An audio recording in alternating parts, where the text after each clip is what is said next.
What's up, burritos? Welcome to another YouTube video. Today, why? It is all about justice for Jodian. Earlier I was kind of, feeling a little way because YouTube for some reason has muted my social media countdown, and them tell me say about 24 hours to take before everything is back, but it's an issue on for them side. So I was dealing with that now when I came across this story, and the minute I found out about this story about Jodian, me no bad business about a YouTube video they were mute, because this is something that is a little bit more pressing, and I felt that I wanted to, share it and have a conversation with you guys. So let me just try to put a little synopsis based on the information that I gathered. So Jodian, she's about 25-year-old. She's a graduate from the University of the West Indies.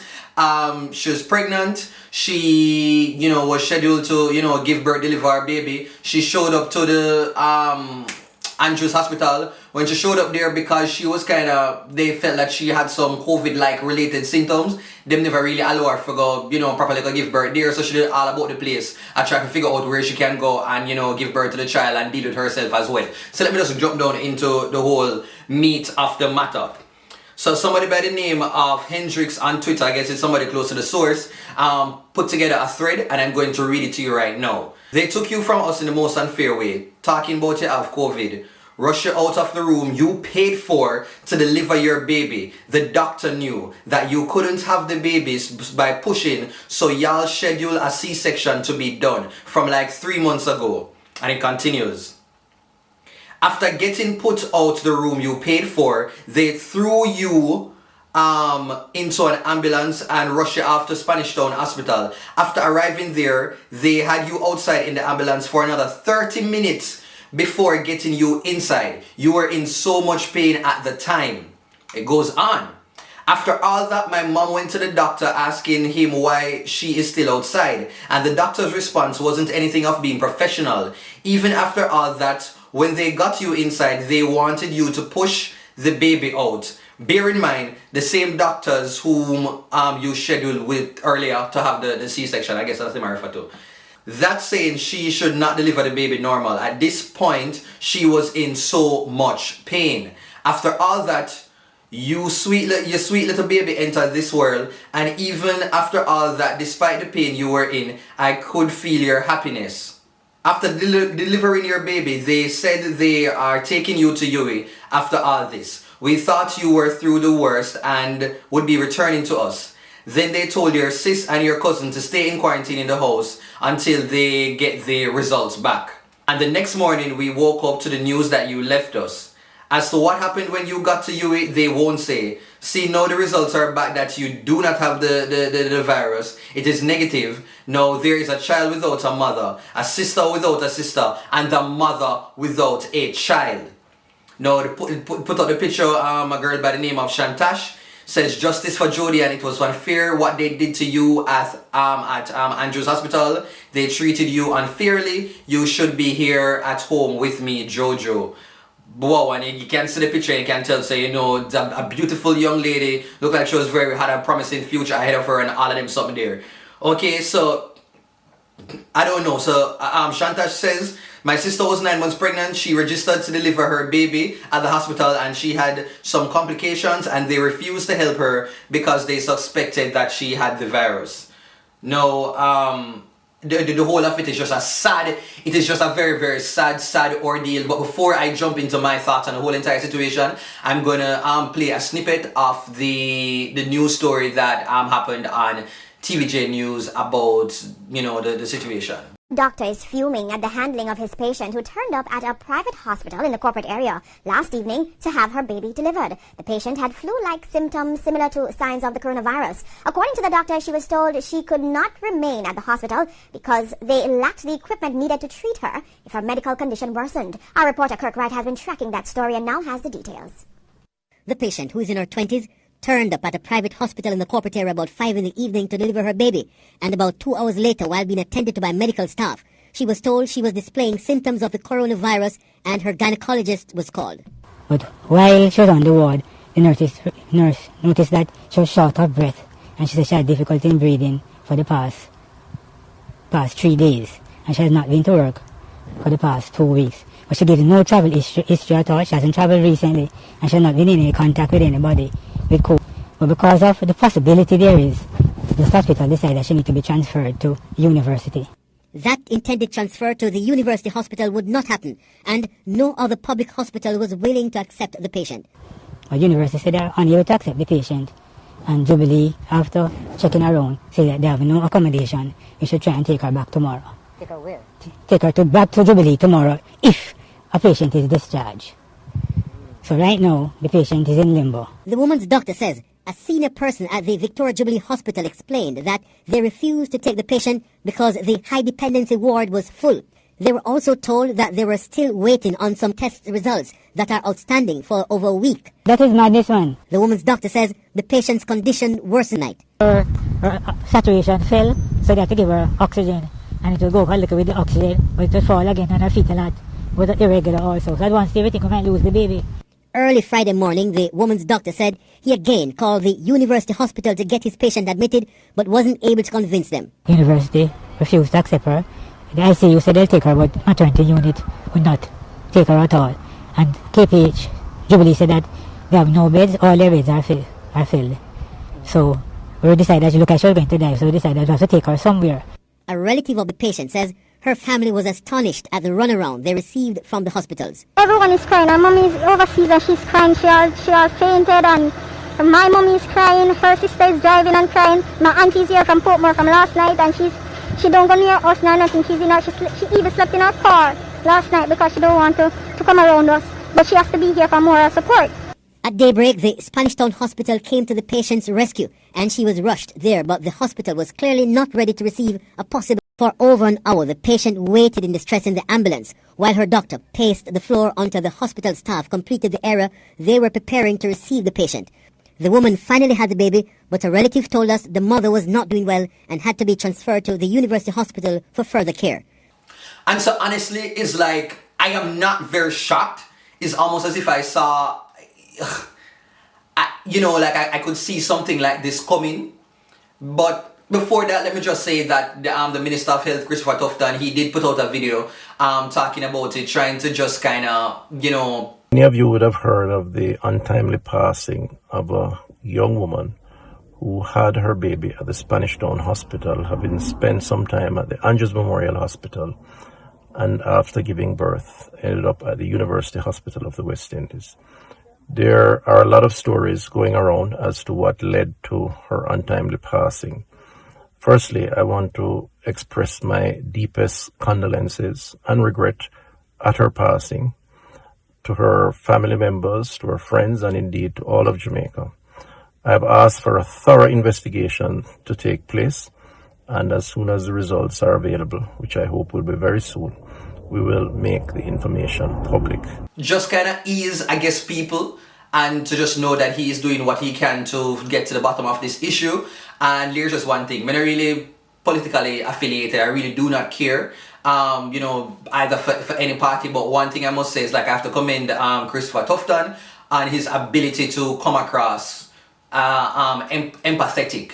I'm very glad that he put out a video and stuff like that, because politicians and stuff and they say things, but there's something about Christopher Tufton where he has a way for kind of soothe and make things seems a little bit, like easier for kind of handle. I really appreciate that, especially at this time. So let me just jump into the issue now. Now, the news story never really mentioned the fact that it was Andrews Hospital. I remember, if my memory serves me correctly, can correct me if I'm wrong, that initially there was a report that basically said that Andrews never did ever deal with nobody at all that was showing any symptoms of that old Rona. None of that never did ever go on, right?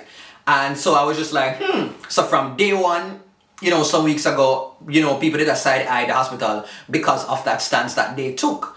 When you go on and say this whole girl now, she's there. She has scheduled from 3 months before for going to do a C-section and something that's already planned. And because she should show up there now and have some little sniffles and some stuff, she was questioned. She never come in contact with nobody where I come from and all of these things. But the fear of this entire pandemic is what caused people, the system, the people who are at the hospital, to not want to treat her and try to see how them can best help her and deliver her baby. Them turn her away, and the girl a fear bounce round but the place I try like she look for us for catch. And this is somebody who is literally 9 months pregnant. Now imagine, just because of this entire situation that happened, every single body, like, honestly right now, like, everybody there, so that one entire board meeting need to go on, who forget blame, who forget cussing, who forget fired, if they say it need to go, all of these things have to go and take place, because now you have a young baby without them parent. You get me? And, you know, on the other side of things, I have to say, like, yo, I keep on saying it is so important to criticize the government and the elected officials, talk and have conversations about how you can better the system. And this is from both sides of the aisle, both JLP and PNP. This is no time for no one mega cas and, you know, trying to put yourself in a better light so that you hopefully can get votes from people. This is where everybody comes together and say, how can we, you know, give the Jamaican people comfort and ensure that our resources are up to par so that we can take care of these people who are putting us in positions of power. That is what is needed at this moment. And so I remember sometime, I think I saw a couple of nurses and healthcare workers on Twitter, and they were raising concerns that they don't feel as if a lot of the hospitals were prepared to handle you know, corona, I don't want to say it because of YouTube, but, you know, Rona cases. They had raised those concerns, and there were a lot of people who were saying, like, shut up your mouth, everything is being handled because, you know, bro got everything in place. And I'm just like, if these people are saying that they do not feel 100% confident in the ability of the hospitals, their own hospitals that they're at, to deal with situations like this, then me I go want to believe them. Me I go want to believe them. And so when I listen to the TVJ news story, and it is saying that, yo, they had to set things up, they never prepared for kind of deal with her, and if she possibly did have it, that definitely confirmed it for me. For no, so there are hospitals and a lot of healthcare workers and people about the place that they're still not, this thing is new, you know.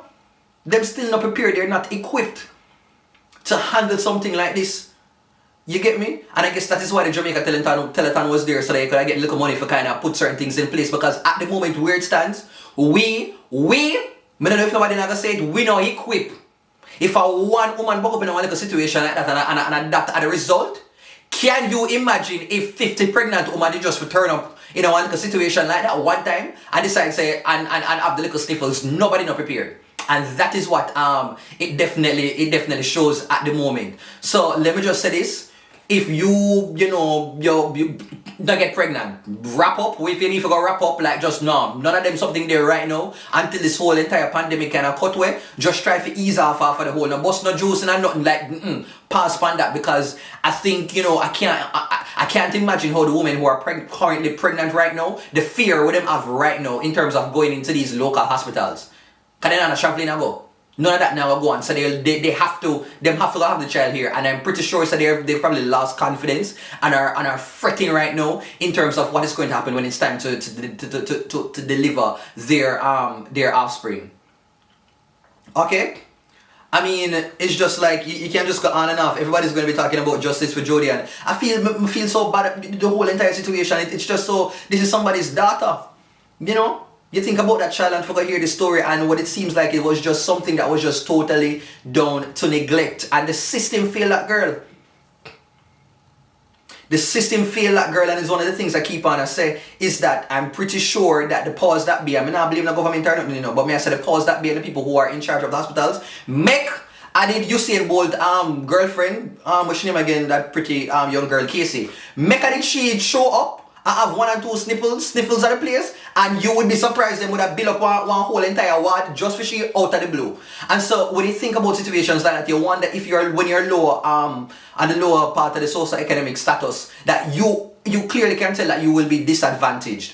And one of the things that I forgot to reiterate is that this entire situation, the Rona, it will expose and bring to the forefront a lot of the issues that have existed in society for years, and everybody just want to put it underneath the carpet. So it will expose a lot of the discrimination, a lot of the hypocrisy.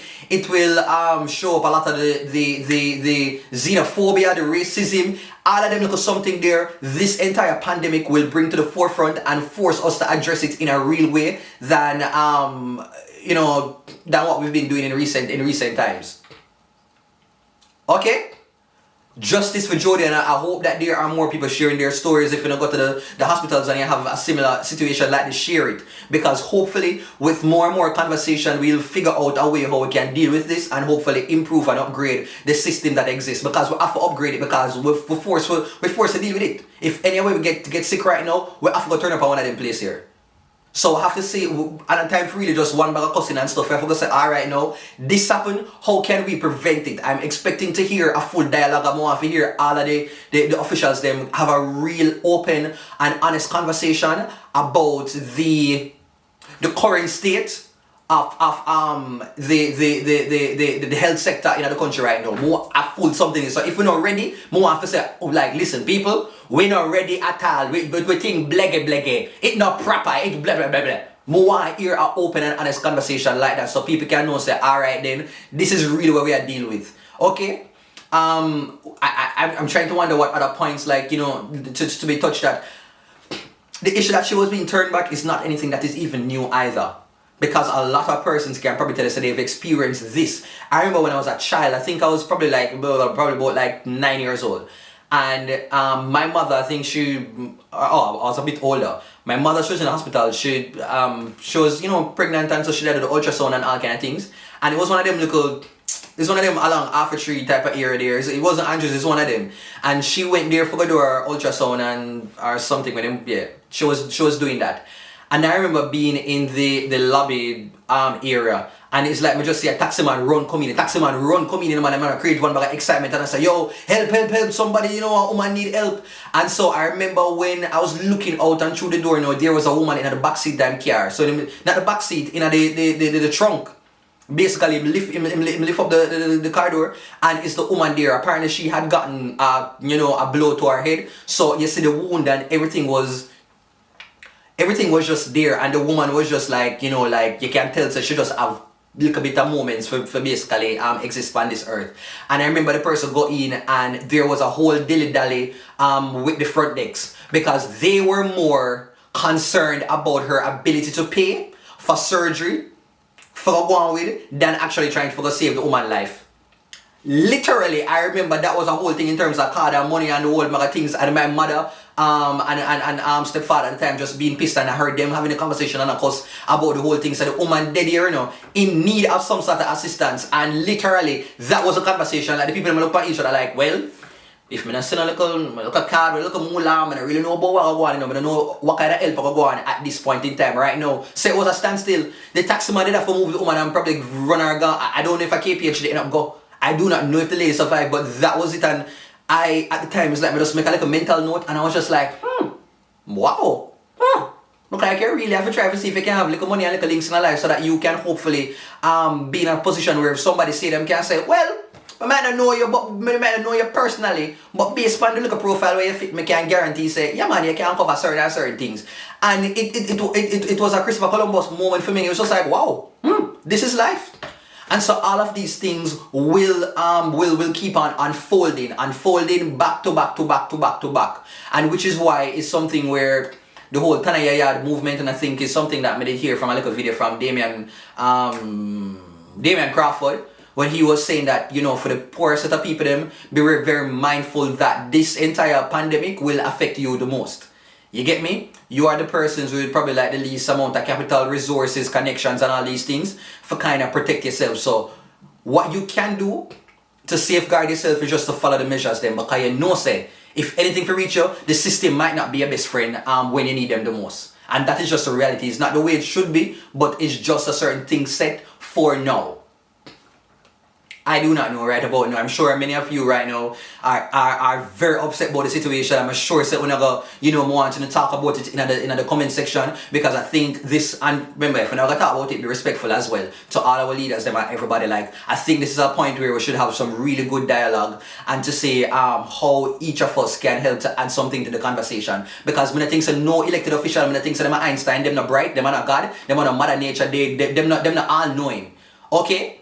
And so if us citizens who really mean well have things and that we can, you know, share with them to kind of help to better the system, let us all do it. Let us all do it, because we do not know when tomorrow it's going to be one of our cousin, one of our auntie them, somebody else who going to have to go into one of these hospitals, and we do not want the same Jodi treatment to take place for like other people at all, because it just messed up. Very, very messed up. And my condolences to just like everybody, her family, her mother especially. I can't imagine what she's feeling right now. To the women across Jamaica who are currently pregnant, I can't imagine the fear when I kind of go through. And so it's just a point where everybody have to just come together and just like each one help one. And if I pray, need for go pray. But it is a time, it's very scary times. But we cannot allow fear to cause us to lose our humanity. We cannot allow fear to cause us to forget that we should be each other's our brothers keeper. So it go. Oh well, yeah, I think it's something like that it go. We can't allow this fear, because the fear is what is going to actually create more mayhem, more chaos, more loss of lives than anything else, than the actual issue. The like a fear thing there. Because you see that unknown, when people do not know, when things are unknown, people react in ways that sometimes it not even logically, not make no sense. But that is what fear does to you. It cripples you. It blinds your ability to think with some amount of rational. And that is what the whole entire hospital ended up with when them deny Jodi. That's just all. If there's anything, I hope that there will be some sort of change. Dr. Christopher Tufton said that he will look into the matter, and I just hope that there will no longer be, another case like this. This is not good at all. And yeah, I think I'm gonna just drop the video right there, because I think I've been talking enough. Please to comment down below, how do you feel about the situation? What do you think could have been done? Who do you think that should be blamed? Let's have a conversation about this. If you're on Twitter, please to use the hashtag Justice for Jodiann. There is still the whole where is Jasmine Dean, and oh wow, there's a whole J thing. Like, I don't even want to jump into that right now. But yeah, so there are just two stories right now that I think, like it connect with heartstrings. So you have Jodian, I know, and you had Jasmine Dean that was still not really here now. We still know what happened in terms of our whereabouts, but we still have to keep her in our prayers as well. That is it, burritos. Yeah. Okay. Just share your thoughts down below. Also, the social media countdown, I'm still going to wait the 24 hours. If by Monday there's anything, there's still no change, I will re-upload the video. I may just keep it moving. Like, enough of going in the world right now for me get too preoccupied with my ill feelings towards what YouTube are going for my video. There are more pressing issues that I feel like, deal with them right now. Alright, so take care, burritos, and do enjoy the rest of your day. And be safe, okay?